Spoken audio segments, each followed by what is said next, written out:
आज मेरा टॉपिक है प्रेफरेंस, जो कि प्रॉपर्टी बार में मौजूद है। आज हम प्रेफरेंस स्टार्ट करेंगे। इससे पहले कि यहाँ पर हम क्लिक करें तो हमारे पास इस तरह स्क्रीन शो होगी और ये इसका डायलॉग बॉक्स है जो कि बेसिक सेटिंग होती है, जिसे हम यहाँ पर सेट करके अपने वर्किंग स्टार्ट करते हैं। मैं इसे कैंसिल कर देता हूँ। यहाँ पर भी आप ओपन कर सकते हैं यहाँ से, और यहाँ पर एडिट में आने के बाद यहाँ पर बॉटम पे आएँ प्रेफरेंस और यहाँ पर भी क्लिक करें तो शो होता है। ठीक है, यहाँ पर मैंने क्लिक किया, यहाँ पर ये प्रेफरेंसेस शो होगी। जो बेसिक एडोब इलस्ट्रेटर की सेटिंग होती हैं वो शो होंगी। सबसे पहले मैं आपको यहाँ पर ये बताऊँ कि यहाँ पर जनरल है, कीबोर्ड इंक्रीमेंट हैं, जो कि हमने यहाँ से एडजस्ट करने हैं। हम इसे एडजस्ट करने के लिए अगर मैं आपको एक चीज़ बताऊं कि यहाँ पर मैं आता हूँ डेस्कटॉप इसकी स्क्रीन पर, और यहाँ पर आकर न्यू पर क्लिक कर देता हूँ। न्यू पर क्लिक करने के बाद मैं इसे क्रिएट पर क्लिक करूँगा। क्रिएट पर क्लिक करने के बाद अब यहाँ पर आऊँगा। यहाँ पर मैं आकर रेक्टेंगल यहाँ से ड्रॉ कर लेता हूँ। मैंने रेक्टेंगल ड्रॉ किया और कीबोर्ड की जो एरो कीज़ हैं इसके साथ मैं इसे मूव करता हूँ, अप करता हूँ, डाउन करता हूँ, लेफ़्ट करता हूँ, राइट करता हूँ। इस तरह हम यहाँ पर इसे अप डाउन लेफ़्ट कर सकते हैं। तो अप डाउन जब लेफ़्ट करते हैं तो ये देखें, अब ये इसकी जो साइज़, जो इसकी रोटेशन है वो आहिस्ता आहिस्ता ये ऊपर की तरफ जा रहा है। अब दोबारा से आपको यहाँ पर बता देता हूँ। आप यहाँ पर आर्ट बोर्ड पर क्लिक करेंगे। आर्ट बोर्ड पर क्लिक करें या इसे सिलेक्ट रखें और यहाँ पर एडिट में आएँ, और एडिट में आने के बाद प्रेफरेंसेस और जनरल पर क्लिक कर दें तो हमारे पास इस तरह शो होगा। अब मैं इसे चेंज करके आपको बता देता हूँ कि कीबोर्ड के जो इंक्रीमेंट हैं वो कैसे वर्किंग करते हैं और कितने एंगल में करते हैं। अब यहाँ पर मैं चेंज कर देता हूँ। मैं फॉर एग्ज़ाम्पल 2 पर क्लिक कर देता हूँ। 2 पर क्लिक करने के बाद ओके पर क्लिक करूँगा। अब यहाँ पर देखें, अब ये देखें, ये इसे मैं मूव करता हूँ, अप डाउन लेफ़्ट करता हूँ तो ये कितने जल्दी और स्पीड अप के साथ ये वर्किंग कर रहा है। जबकि इसका जो एडोब इलस्ट्रेटर में बाय डिफ़ॉल्ट जो सेटिंग थी वो उसके मुताबिक ये आहिस्ता आहिस्ता ऊपर नीचे अप डाउन लेफ़्ट राइट होना शुरू होता था। उसके बाद मैं दोबारा से एडिट में आता हूँ। एडिट में आने के बाद प्रेफरेंसेस पे क्लिक करके जनरल में आऊँगा। दोबारा से वही सेटिंग करेंगे जो कि मैंने यहाँ से कॉपी किया था। यहाँ पर वापस आकर पेस्ट कर देता हूँ। पेस्ट करने के बाद ओके पर क्लिक कर देता हूँ। अब दोबारा हम इसे रोटेट, ये देखें, एरो की के साथ इसे डाउन प्रेस करेंगे, अप प्रेस करें, लेफ़्ट राइट प्रेस करें तो ये देखें आहिस्ता आहिस्ता जो है इसकी पोजीशन चेंज हो रही है। तो कीबोर्ड की जो इंक्रीमेंट है हम इसको चेंज करके अपनी मर्ज़ी से कर सकते हैं। अगर ये फिर उसके बाद कॉन्स्टेंट एंगल है जो कि बाय डिफ़ॉल्ट 0 पे है। अब यहाँ पर मैं आपको बता देता हूँ कि इसे हम एक बॉक्स यहाँ पर रेक्टेंगल ले लेते हैं। रेक्टेंगल ये देखें, अब ये बिल्कुल स्ट्रेट है। रेक्टेंगल मैंने ड्रा किया, ये रेडियस जो है शो हो रहा है, इसकी पोजीशन चेंज नहीं हो रही। अब मैं इसे चेंज करके आपको बता देता हूँ। यहाँ पर एडिट में आऊँगा। एडिट में आने के बाद प्रेफरेंसेस पे क्लिक करूँगा। जनरल में आऊँगा। जनरल में आने के बाद यहाँ पर मैं इस 0 डिग्री को ख़त्म करके इधर मैं 5 पे कर देता हूँ। 5 सेलेक्ट करने के बाद ओके पर क्लिक करूँगा। ओके पर क्लिक करने के बाद दोबारा रेक्टेंगल पर आऊँगा। रेक्टेंगल पर आने के बाद अब यहाँ दोबारा मैं ड्रा करता हूँ तो अब ये इसका एंगल देखें, ये ऊपर की तरफ जा रहा है। तो आपने इसकी सेटिंग करनी है। ये मैं आपको बेसिक चीज़ें हैं जो आपको बता देता हूँ। अगर आपने इस तरह इसकी पोजीशन करनी है तो आप अपनी मर्ज़ी से जितना जिस पोजीशन पे जिस एंगल में रखना चाहते हैं तो वो साइज़ जो है, जो वो वैल्यू आप यहाँ पर पुट करेंगे तो आप इसकी एंगल को तब्दील कर सकते हैं। उसके अलावा यहाँ पर इसकी शॉर्टकट की है प्रेफरेंसेस की, अगर वो आप यूज़ करना चाहें तो वो यूज़ कर सकते हैं। कंट्रोल के प्रेफरेंसेस में बार बार आकर क्लिक करने से बेहतर ये है कि आप शॉर्टकट कीज़ को यूज़ करें और अपने टाइम को सेव करें। अब मैं बार बार वहाँ पर क्लिक करने से बेहतर ये है कि कंट्रोल के पर प्रेस करें। अब मैं कंट्रोल के पर प्रेस करके आपको बता देता हूँ। कंट्रोल के मैंने प्रेस किया और यहाँ पर उसी तरह हमारे पास शो हो गया। उसके बाद हमारे पास कॉर्नर रेडियस हैं जो कि 0.43 कॉर्नर हमारे पास शो हो रहे हैं। अब यहाँ पर इसको चेंज करना चाहें तो आप यहाँ से चेंज कर सकते हैं।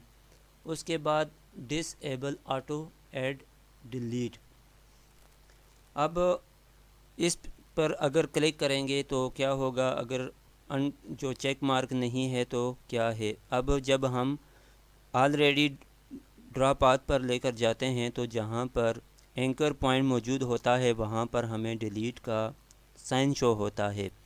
पेन टूल के नीचे और जहाँ पर एंकर पॉइंट मौजूद नहीं होता वहाँ पर प्लस का निशान शो होता है। यहाँ पर टिक लगाएंगे तो ये डिसेबल होगा। ठीक है, अगर यहाँ पर हम पॉइंट लगा लेते हैं तो ये हमारे पास डिसेबल होगा। तो ये बाय डिफ़ॉल्ट जो है वो चेक मार्क इस पे नहीं लगा तो हम इसे इसी तरह रहने देते हैं। यूज़ प्री साइज कर्सर, अब कर्सर को के मुताबिक है कि ये प्री साइज़ अगर हमने करना है तो नॉर्मली जब हम डिफ़ॉल्ट टूल लेते हैं तो हमारे पास कर्सर भी उनके टूल के मुताबिक होता है। अगर यूज़र पर टिक लगाएंगे तो प्लस का निशान शो होगा। ठीक है, अगर इस पर हम चेक मार्क लगाएंगे तो हमें कौन सा साइन शो होगा, प्लस का निशान शो होगा। ठीक है, उसके बाद शो टूल टिप है, अगर इस पर चेक मार्क लगा होगा तो हमारे पास क्या शो होगा, और इस पर अगर टिक मार्क ख़त्म करें तो हमारे पास कैसे शो होगा। अगर हम टूल पर क्लिक करेंगे तो हमारे पास टूल का नाम शो होता है। ठीक है, अगर इस पर चेक मार्क होगा तो टूल का नाम हमें शो करेगा, अगर चेक मार्क नहीं होगा तो उस टूल का नाम हमें शो नहीं करेगा। उसके बाद एंटी अलियास आर्टवर्क है। एंटी अलियास आर्टवर्क जो है पिक्चर को लाकर इनेबल को ख़त्म करते हैं, फिर जूम करना। अब एंटी अलियास आर्टवर्क जो है वो हम यूज़ करते हैं अपने वर्किंग में।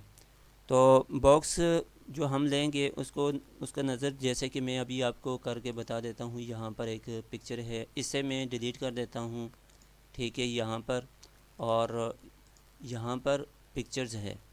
अब यहाँ पर मैं इसे ज़ूम सेलेक्ट करता हूँ। ज़ूम सेलेक्ट करने के बाद इसे देखें, इस पर जितनी क्लिक करें ये इस तरह, तो इस तरह आप इसे ज़ूम करके एंटी अलियास चेक कर सकते हैं कि हमारे पास कितने बॉक्सेस इसका शो हो रहा है। इसे मैं ज़ूम आउट कर देता हूँ दोबारा से आपको समझाने के लिए। उसके बाद हम नेक्स्ट जो ऑप्शन है वो उस पर क्लिक करेंगे, कंट्रोल के पर क्लिक करेंगे। क्लिक करने के बाद सिलेक्ट सेम टेंट। अब सेम टेंट के मुताबिक मैं आपको एक छोटी सी एग्जांपल समझा देता हूँ। यहाँ पर मैं इसे भी कैंसिल कर देता हूँ। इसकी मैंने शॉर्टकट कीज़ यहाँ पर नोट की है, इसे भी डिलीट कर दिया और यहाँ पर आने के बाद न्यू पर क्लिक कर देता हूँ। न्यू पर क्लिक करने के बाद यहाँ पर मैंने क्लिक किया क्रिएट पे। क्रिएट पर क्लिक करने के बाद इसकी सिलेक्शन, जब मैंने यहाँ पे प्लस का जूम लिया हुआ था तो यहाँ पर प्लस का निशान आ रहा था। अब इसे ख़त्म करने के लिए मैंने सिलेक्शन पर क्लिक किया तो इसकी सिलेक्शन ख़त्म हो गई। अब सेम कलर के हवाले से मैं आपको यहाँ पर बता देता हूँ। जैसा कि मैं यहाँ पर ये देखें, अब मैंने वहाँ पर जो सेटिंग में जाकर वहाँ से चेंजेस किए हैं उसको दोबारा से रीसेट नहीं किया, तो मैंने यहाँ पर एक रेक्टेंगल लिया तो मेरे पास उसी तरह ही शो हो गया। अब मैं इसे डिलीट कर देता हूँ और दोबारा से कंट्रोल के प्रेस कर देता हूँ और यहाँ पर ज़ीरो ही रखूँगा। ज़ीरो करने के बाद ओके पर क्लिक कर देता हूँ और यहाँ से रेक्टेंगल ड्रा करूँगा। यहाँ पर रेक्टेंगल ड्रा करने के बाद मैं इसके अंदर कलर्स फिल कर देता हूँ यहाँ से। उसके बाद मैं इसकी कॉपीज़ ले लेता हूँ, आल्ट को प्रेस करूँगा। आल्ट को प्रेस करने के बाद माउस के साथ बॉटम की तरफ ड्रैग करूँगा और साथ शिफ्ट प्रेस करूँगा। शिफ्ट इसलिए प्रेस करते हैं कि अब मैं अगर शिफ्ट प्रेस नहीं करता तो यहाँ पर ये देखें, ये इस चेंज हो जाएगा।